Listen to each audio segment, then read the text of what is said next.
For USCFootball.com, I'm Keely Eure here with Dan Weber for instant analysis of USC's 10th practice of fall camp. Now, Dan, before we get into your overall thoughts from the Trojans' full pad practice, I think there's a highlight that started before practice even began. Yeah, I think in Ghost Notes, I said, the highlight of the day, we haven't even started practice when, an SUV pulls up and door opens and here gets John Jackson gets out. I don't know that any of us knew he was coming to practice. He looks great, big smile on his face. Everybody got a chance to go over and, high five and hug and handshake, and it's just wonderful talking to JJ the third. He just said it's kind of a dream. He wasn't sure if it was going to happen or how it was going to happen or would his dad be there when he runs out on the Coliseum. And it was nice. They kind of got him on one of the golf carts that they use for football and got over to on the bench, and he got to watch the whole practice. And his son's doing well. And he just went around, everybody hugging him and just so thrilled to see him here. And wasn't the thing you would have probably been predicting when it first happened, as serious as the stroke was. I'm not sure that we were all anticipating we'd see this moment, certainly before the season started. That's great. Yeah, so definitely great news there. But like I said, the Trojans practice in full pads today after having no pads on Monday. Dan, your overall thoughts from today, what did you think about the practice?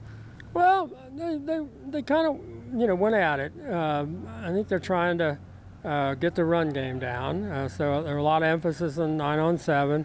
They're trying to integrate Stephen Carr back, and so he got a chance to run the ball. And I think, if, for example, if they know you're going to run the ball, the defense is pretty much up in there, and they've been really impressive in terms of tackling and gang tackling and pursuit and quickness to the football and all that. I think the defense is really making the offense earn it in the run game. But everybody you talk to, Graham Harrell and Drevno and Clay the other day, are pretty pleased with where the run game is. They think the offensive line is getting it done. I mean, what we're seeing with the offensive line is we're seeing the kind of competition we didn't see. We're seeing guys getting to play multiple positions, doing the cross-training that they're talking about a lot. And we're seeing movement. We're seeing guys move up and move down and move positions and all that. That we didn't see last year. They were stagnant. Even when they changed coaches, everything kind of stayed the same. That doesn't look like the case right now. That they're willing to. How does this work? Or what if this guy goes here? Or if you put Drew Richmond, who started 20 games at right tackle for Tennessee, and played a lot of left tackle when Austin Jackson was getting back, and now that Austin Jackson is back, they're thinking, what if you put Drew Richmond at right tackle here? Oh, what if does that move Jalen McKenzie down to right guard? Yeah. And then you got to move somebody else around to maybe another position, on the backup group or whatever. Again, that's the kind of, push you want to be seeing coming from the second group. And I think, Clay went out of his way yesterday to say that's where the most improvement has come from those guys, because they, Justin Dedich and Liam Jimmons and Richmond.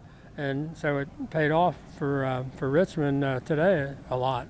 Yeah, that was a new wrinkle that we saw in practice today. As Dan mentioned, the mixing and matching we saw on the offensive line. Now, I'm just going to run through it because I thought it was interesting and worth noting. But we saw Austin Jackson as the left tackle, Elijah Tucker as the left guard, Brett Nealon as the first team center, and then Jalen McKenzie move inside as the right guard, and then Drew Richmond as the right tackle. And then second team, we saw Liam Douglas as the second team left tackle, Jacob Daniels as the left guard, Justin Dedich as the second team center, Liam Jimmons moved inside as the right guard, and then Andrew Voorhees moving outside to right tackle. So that was an interesting little mixing and matching. We got to talk to Tim Drevno today about said shakeups that we saw, but he was a little vague about it. You could describe it as coy.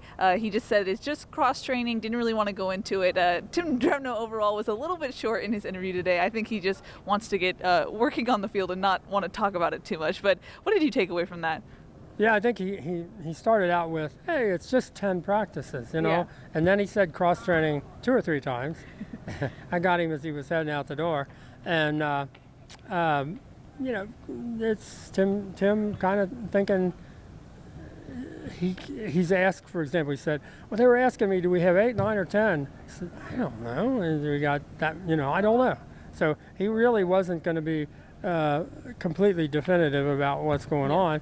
But the movement and the back and forth, and, you know, is always better, you know, as a tackle with his length and his arms and all that. Is this a chance to get him to a position maybe that they feel better about him for? And, you know, does it mean that you think you got to keep Jalen McKenzie on the field? And, you know, where's the best way, you know, to do that? And Drew Richmond show him enough playing a position he hadn't played at left tackle to say, look, the guy's been playing right tackle. Here's what he did at left tackle. He ought to, you know, that might be a good home for him. So I think that's all positive stuff. Yeah. For sure. Before we move into the other coaches we talked to today, I just want to highlight the quarterback play today. I know it wasn't the best day for JT Daniels today. What did you take away from the quarterbacks? Yeah, I mean, I thought Jack Sears had a really good day, made a lot of really good throws. I think, you know, Matt Fink looks like he's pretty comfortable. JT never looked comfortable today. And, he had, you know, a series where he got 3 passes and 2 of them really were off the mark. And then he'd come back the next series and he'd throw 2 perfect passes to start, and guys would, you know, hit him right in the hands and the numbers, and they'd drop him.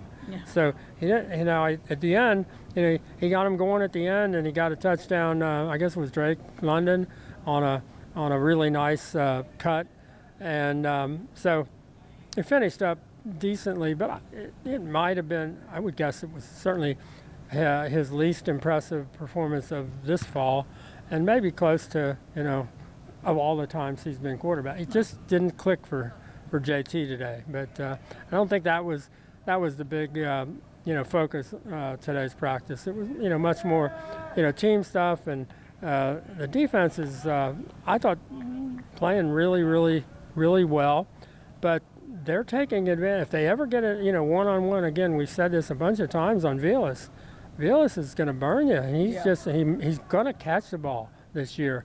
The things that, you know, he could get knocked off stride, or just something always seemed to happen. But when they throw the deep ball, they're connecting, and this is all 4 quarterbacks are throwing the deep ball and feel really good about it. And I asked Graham about it, and he just said, well, those monsters running down the field, why wouldn't you throw it to them? Of course, you know. And I said, well, they didn't throw it to him, or they didn't catch it last year. He said, you know, you work hard enough on it, and you can make it happen. And you know, I know for Matt Fink, for example, he started that last spring and was really throwing a lot of the deep balls over the summer. And I just think they've worked on it, and I think it's more of a factor than we thought it was going to be. Yeah. And I think it's something that maybe has evolved when Graham has seen the receivers that he's got, and if you get that, you know, one-on-one corner, no help, you just take a shot. Yeah, and finally utilizing that speed that Vilas has always had, but never really had capitalized on that before. I think he had speed, but he didn't always have balance. You know, it was always like something could knock him down or throw him off stride or whatever. You're not seeing any of that now. He's one of the things that I think is a big compliment to him is if you're down at the other end of the field and they're going that way, you're like, who was that? Was that Amon-Ra or Vilas? Well, you know, Amon-Ra looks so good and is playing so well and always has, to be, you know, kind of mistaken for Amon-Ra is a big-time compliment. Sure, yeah.